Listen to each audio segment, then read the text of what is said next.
Hello everyone, my name is Judith Audin. I'm the chief editor of the journal China Perspectives, and I'm delighted to introduce today this new issue on a collective project called Sinophone Musical Worlds. So it comes in 2 volumes, and the idea was to bring out the study of music and as an important part of cultural production in research on contemporary Asian societies, especially in the Sinophone world. So the first volume was focusing more precisely on the circulations and different forms of production of sensitivities and identities through various case studies. The second volume shows much more clearly the relationships between music and politics. The idea is to understand music as a field of power where government in the Sinophone world attempt at redefining, at appropriating the field of culture to produce categories. And this is why the notion of Chineseness is so important and as a part of this hegemony and domination, but also from the perspective of artists and the music industry more generally, how music production reveals tactics of resistance, but also production of alternative discourses and scenes. So let me now introduce the 3 authors of this second volume. Dr. Nathanel Amar, who is the guest editor of this whole collective project, Chen-Yu and Wang Yiwen, who will now give more elements on their articles. Thank you. Hello everyone, I am Chen-Yu. I'm currently adjunct assistant professor in National Taiwan University and research fellow at Department of Music, University of Liverpool. It is my honor to introduce my article recently published in the special feature of China Perspective. My article is titled Relocating the Functions of Chineseness in Chinese Popular Music After the China Win. China Win music is a style of music popularized by Jay Chou in the 2000s, often infused with the use of traditional Chinese music as instruments and laudatory references to Chinese literature. This article examines 2 ways in which the perception of Chineseness functions in the music industries after the peak of China Win, particularly in the 2010s, which are, firstly, a recenter Chineseness in the creative industries, secondly, Chineseness as a globalizing project. This article does so by examining internationally franchised television contest, The Voice of China, and the recent work of 2 artists known for their China Win songs, Jay Chou and Wang Lihong. So, The Voice of China.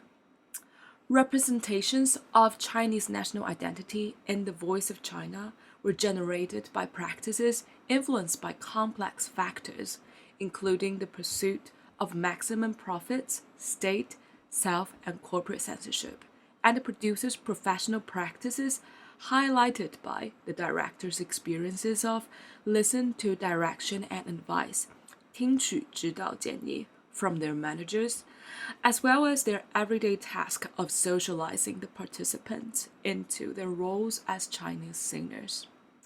Evidence in interviews. The popularity of the show marks a new stage in the emergence of Sinophone transnational cultural economies in which the PRC's influences has grown significantly.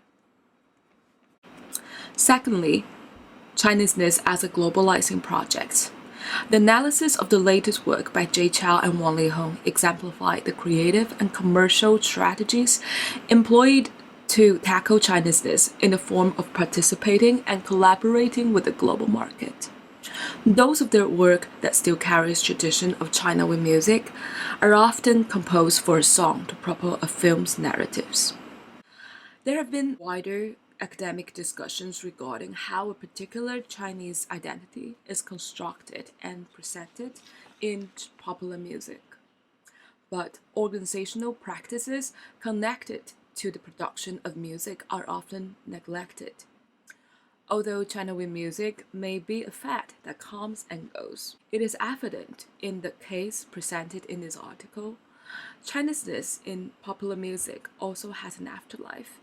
Questions of Chineseness should be continuously investigated in the evolving cultural practices of popular music in the Sinophone world, as they're always intertwined with the questions of power, cultural representations, and politics. Thank you for your time, and feel free to get in touch. Hello everyone, I'm the author of Homoeroticizing the Archiving, a rhizomatic return to ancient China. When one of my friends accidentally saw the title, he asked me, "What is homoerotic about the archiving music?" I said, well, there are some of them that are explicitly homoerotic, but most of them are not. It is mainly about the place-based imaginations of the ancient cities, such as Chang'an or Luoyang, rather than character-based male-male narratives.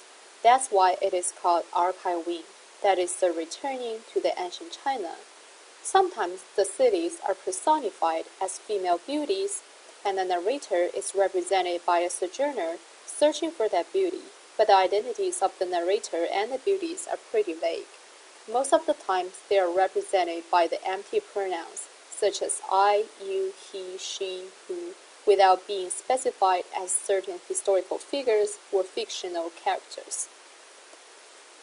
However, it is when the original sound is adapted to the cover sound that the anonymous characters are transformed into boy-love couples, and when the cover sound is adapted into music videos, the name of the boy-love couples are matched with the footage of the male historical figure in the TV dramas. This whole process is what I call homoeroticizing. My friend said, "Wait, I'm confused. What is archiving in the first place?" I said, "This is the whole point of this article. I can define the archiving music in terms of many common denominators, such as the lyrics with the intertextual reference to Chinese classics, the melody with final scale of Chinese traditional music, or the use of classical Chinese instruments. This is the tree-like model of cultural China proposed by Du Weiming. We have one common root, classical Chinese music, shared by its multiple ramifications, 古风、中国风、雅乐. However, this approach cannot explain the difference between archiving music and the classical Chinese music, and it overlooks the archiving music as the preparational text emerged from the internet fan community. The starting point of my analysis is not the sameness persisting in the cross-media adaptation, but the difference in each repetition. And my paper approaches 古风 music not as a finalized product, but as a process of intersemiotic adaptation across different mediums. I will call this repetition of difference a rhizomatic adaptation that goes back to its root, takes a common denominator out of its original context, and adapts it into something else. What enables the difference to emerge from the process of the adaptation is the verb rather than the noun, the cross-reference between word and image rather than the footage and lyrics as isolated components. The homoeroticization of the video is completed by removing the nominal subject in the original lyrics and video footage and retaining the verb phrase in the rhizomatic transformation. I will stop there. If you want to learn more about this, please read my article. I am Nathanel Amar, and I wrote the article Navigating and Circumventing Censorship and Self-Censorship in the Chinese Music Scene, as part of the second volume of the special issue of China Perspectives on Sinophone musical worlds. So this article looks more closely at censorship and self-censorship's mechanism in the Chinese music scene and its effect for the Sinophone world. So instead of taking Chinese censorship mechanism as a monolith, I try to replace state institutions responsible for overseeing musical production in a broader historical context. Also, by looking more precisely at artists, labels, and live venues' relations to this official institution, we can understand how people comply or circumvent censorship. Thanks to an ethnographic fieldwork in the punk rock community, I was able to understand more concretely how people deal with these kinds of situations. Indeed, the actors of the music world have to deal with a plurality of state actors, sometimes in competition with each other when they want to publish an album, release a song in the internet, or perform in live venues or in a TV broadcast. If recent cases of censorships, as the so-called hip-hop ban of January 2018 or the violence deployed by security guards during concerts, have made international headlines, we should nonetheless acknowledge the multiple forms of censorship and its relational nature, as many actors negotiate the possibility of making their voices and music heard. In fact, we can also look at recent cases that have shown also that musical censorship and self-censorship have been extended to the Sinophone world, mainly in Taiwan and Hong Kong. What I wanted to show in this article was that even when we are talking about state institutions and policies, we should always try to understand how actors practically deal with these policies and what kind of strategies they deploy in reaction to these policies.